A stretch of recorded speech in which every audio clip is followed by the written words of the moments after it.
Can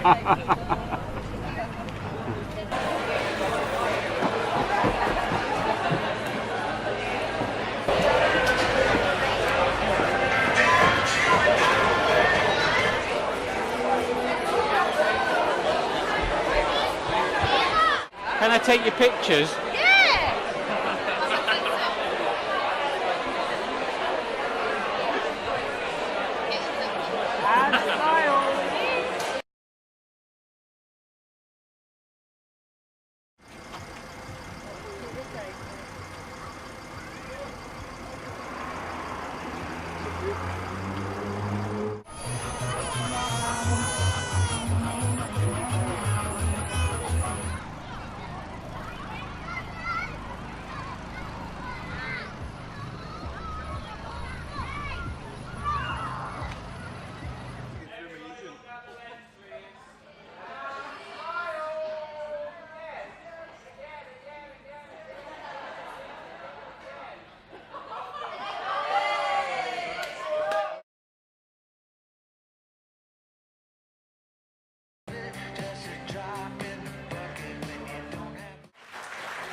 Hiya, how you doing?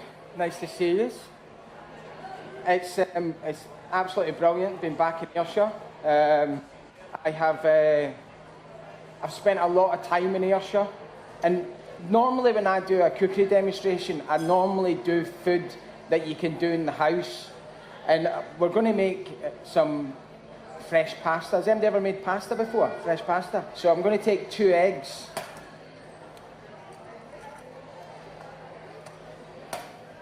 And 2 egg yolks. And you'll notice I'm not measuring anything. The reason being, I'm looking for a certain texture within them. And pasta dough tends to be quite a dry dough. So you're almost looking for the opposite of what you would be doing for a bit of pastry. I think I've always been quite competitive. I remember as a young chef, like 15, working in a big hotel, and there'd be a couple of us peeling carrots, and I wanted to peel double the amount of carrots to what the next guy was. Called blanch and refresh, and that blanching and refreshing process turns the veg really green, but it also keeps it green. Right, so chilies, I love chilies, they're dead easy to grow. So I've just popped the pasta through the other side of the machine. I know pasta machines are in the loft because most folk who've got one tell me that.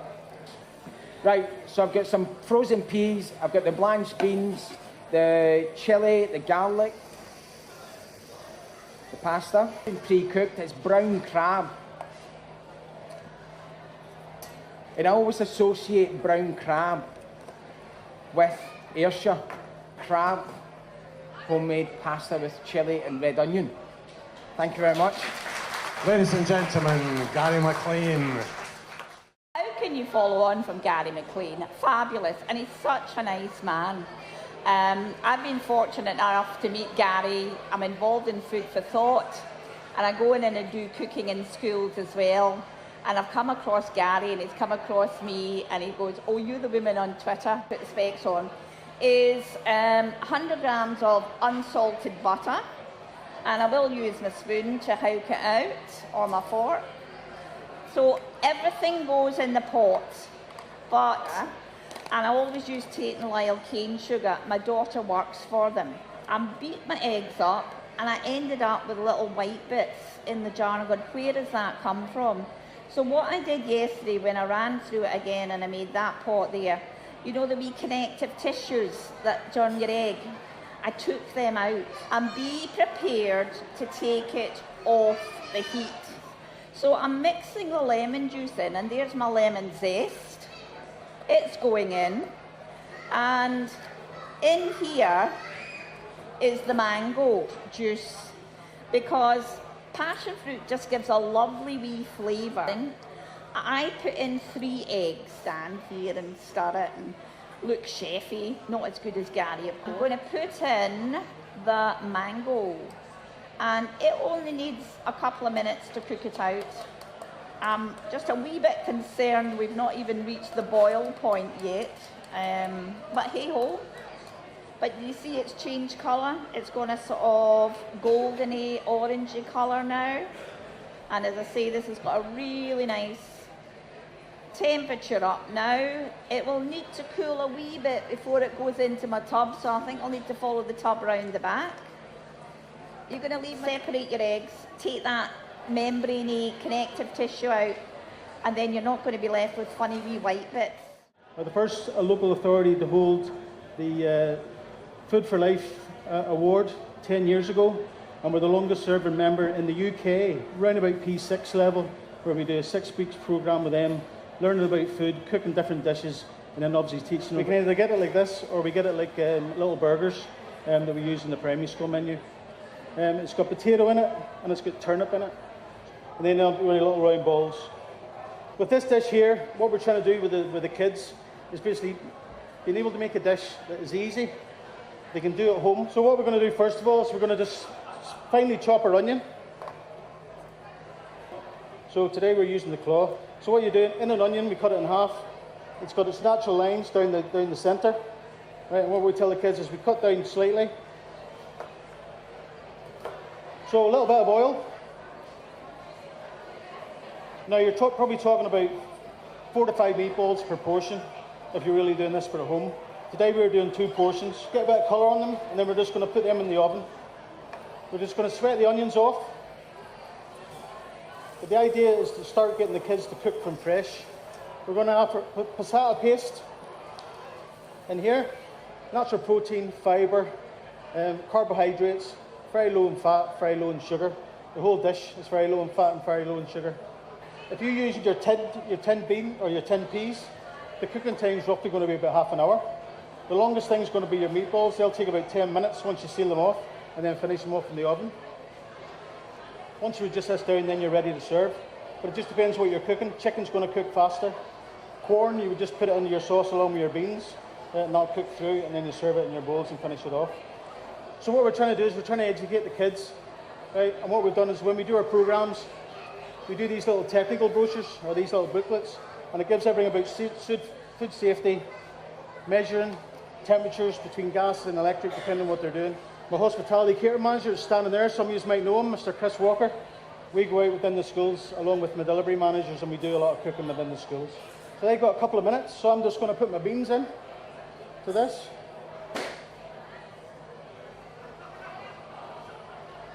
So you just spoon that in, and that's it. 20 minutes. Thank you very much, Mark. And as the gentleman said, our main job is to produce surplus food that we get donated from Tesco, Asda, Morrison's, places like that. Crates and crates of carrots. We got some nice chestnut mushrooms. We've got a few pallets of those as well. We also get a lot of herbs that don't sell. We've got some nice thyme here that I'm going to use for the dish as well. As I said, we've got 6 full-time chefs in the kitchen, and our main job, as I said, is to cook the food. We take it out on a double-decker bus. We do cooking demonstrations on the bus as well. The bus only goes out on a Wednesday, a Thursday and a Friday. So it's going to Shortleys, it goes to Pennyburn in Kilwinning, and it's also going to go to Castle Park in Irvine, which is another place that we go to. Our meat delivered from Fairshire, we really struggle getting protein, so we do.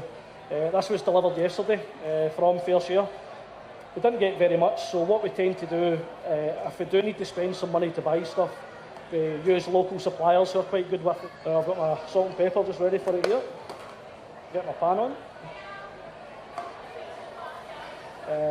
I'm also going to use my mushrooms. I'm going to use the same pan as I've cooked my steak in, just to try and draw as much flavour out of that as I can.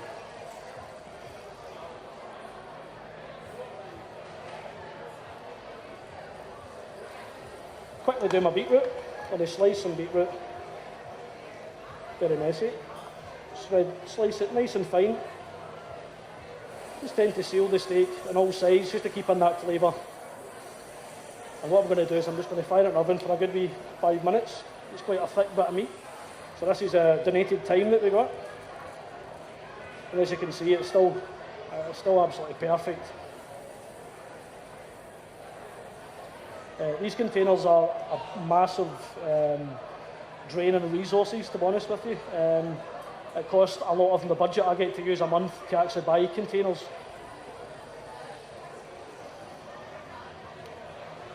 I'm just going to give it a wee trim off just now, just for the presentation slide.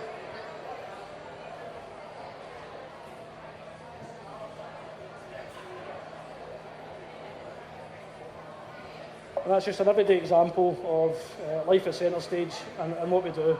Obviously, Example of the fantastic work that Centre Stage do. Have been working hard on a really exciting project over the last few months. We were very lucky to be awarded Education Scotland funding, Food for Thought funding, and we have been working with graphic communication and home economics pupils to come up with really exciting products. The only thing that isn't included, what you need, is 100 grams of margarine. On sale today at our Food for Thought stall is coconut curry soup, cranberry shortbread, chocolate chip boaty biscuits, chocolate chip shortbread, Highlander shortbread and granola. Kelvin is going to start by mixing the margarine while Lucy adds the ingredients slowly. Thank you. Grab the scraper, please.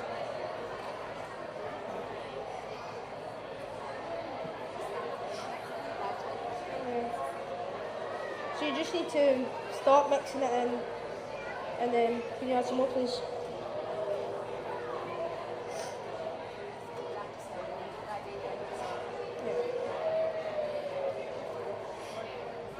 Push all the ingredients into the side of the bowl.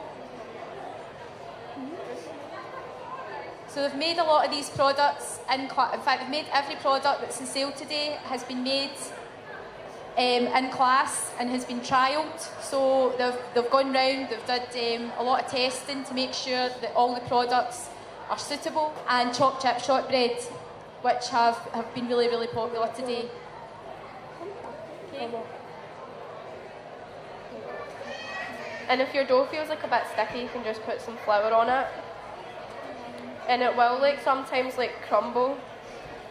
It's making sure that all the biscuits are equal in size, just so that they bake at the same time, and you don't have ones that are burnt and ones that are too pale. So it's really important that you do that. Degrees or gas mark free for 15 to 20 minutes. Yeah, 175, gas mark 3 for 15 to 20 minutes. They usually need around about 20 minutes just to give them that nice golden colour. Personally, this one's our favourite. Yes, I think personally that was your favourite, so thank you very much guys for coming along today and doing this. It's a big deal getting up here in front of everybody, so done a great job today. Thank you very much. Mr. Alistair Hood. Alistair. Thank you. Scallops today. I'm going to do, which is technically probably like a raw one, with like a ceviche with lime, chilies, onions, avocado and stuff. I'm going to serve that just a simple wee and some little gem leaves, cauliflower, lemon and honey dressing and some crushed hazelnuts as well.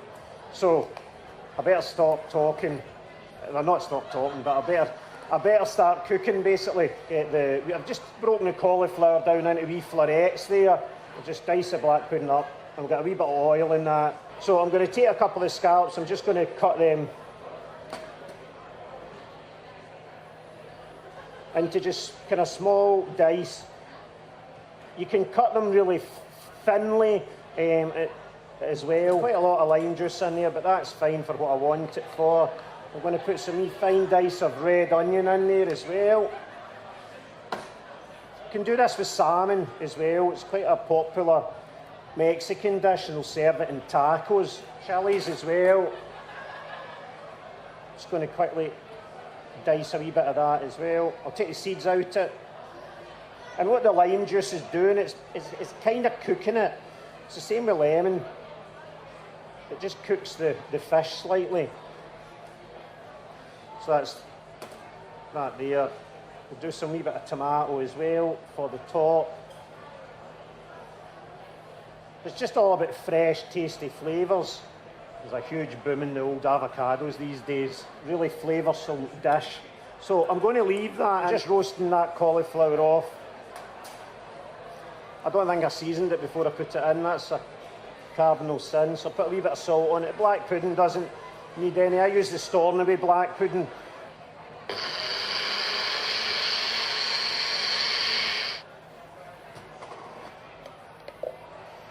Got a kind of nice smooth puree. I'm always better. I took a bit of the liquid out there because I felt there was too much in it.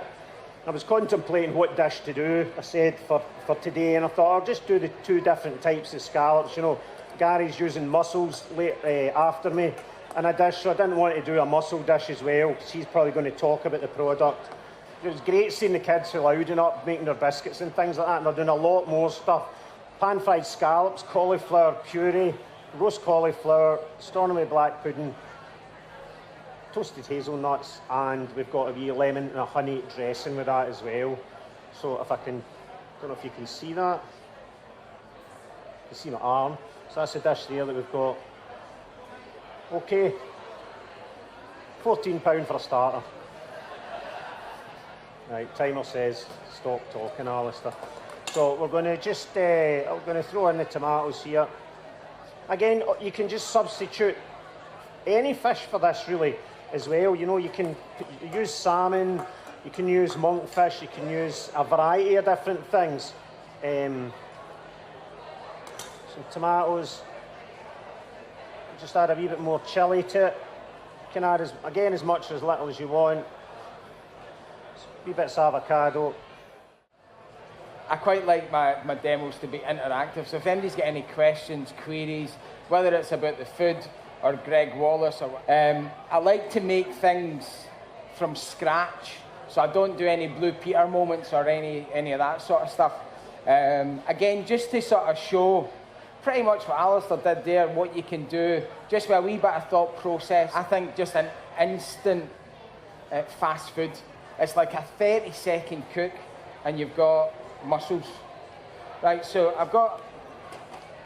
so the reason I'm using shallots is shallots tend to have a lot more flavour, you know, for their size than onions do. And don't get me wrong, I love onions, but they're good for certain things. Shallots are good for other things. Because obviously, with being Scotland's national chef, I think everybody thinks I'm one of these freedom fighters, Braveheart. And I'm not. I couldn't care less. Right, so what we're looking for here is a really hot pan.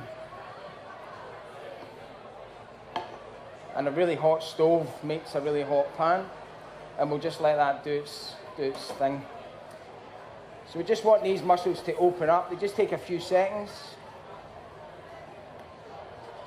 Just give them another wee minute. I'm going to pop the potatoes in here.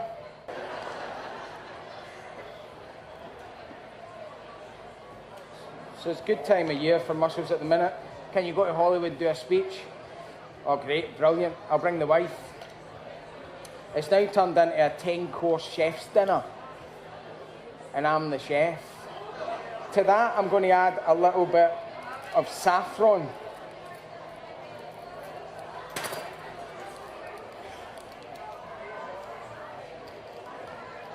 Anything green tends to be a really quick cook.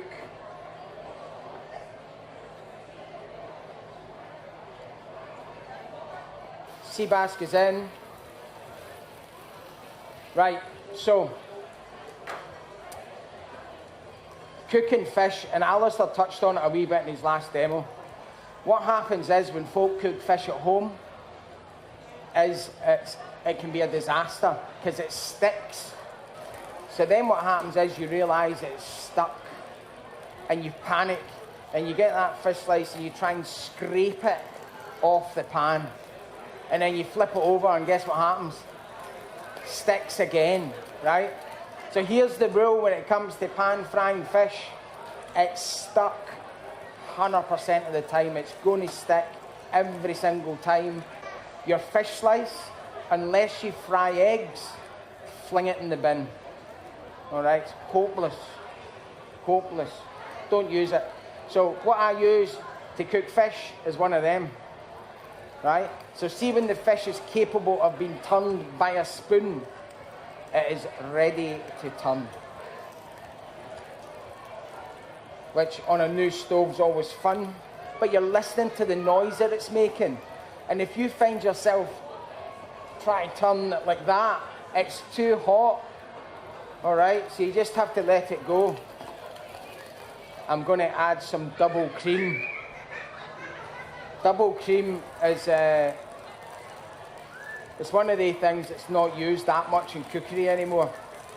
But don't worry, it's 52% fat-free, but it's got that kind of healthy image. So if you're going to do it, just do it, but don't do it all the time. I remember as a young chef, you know, in the 80s, we would have a pan in one hand and a gallon of cream in the other. And everything had cream in it, everything.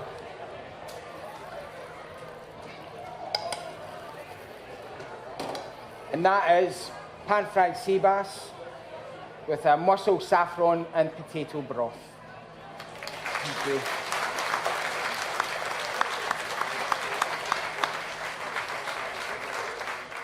Thank you very much, Gary. You've been a great ambassador for food.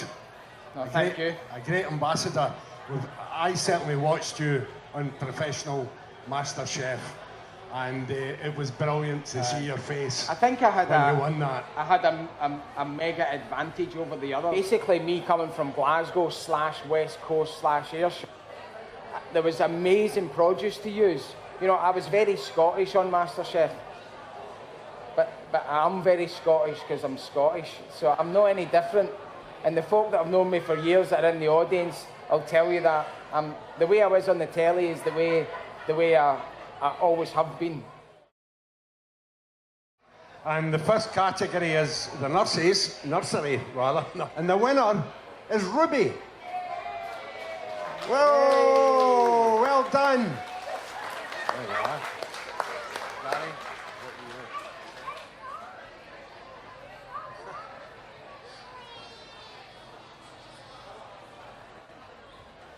In third place in this category from Newmilns Primary, age 9, is Esme. Esme.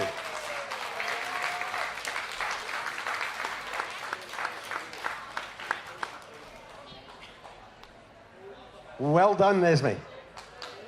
Big round of applause.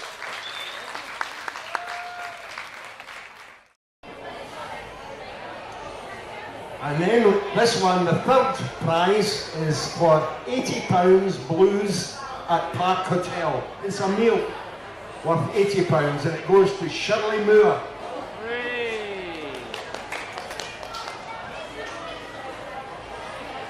The second prize is a voucher for £100 for La Dragon, a meal in La Dragon. And it goes to Sally Wilkes. Somebody knows these people, do they? No. Don't make a mind, Gary. No, I would be embarrassed now. I really would. But not that embarrassed that I wouldn't take it.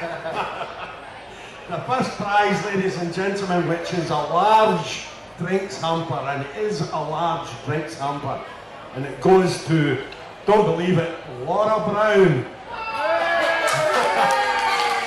Well done, Laura. Yeah, somebody will carry it out to your car.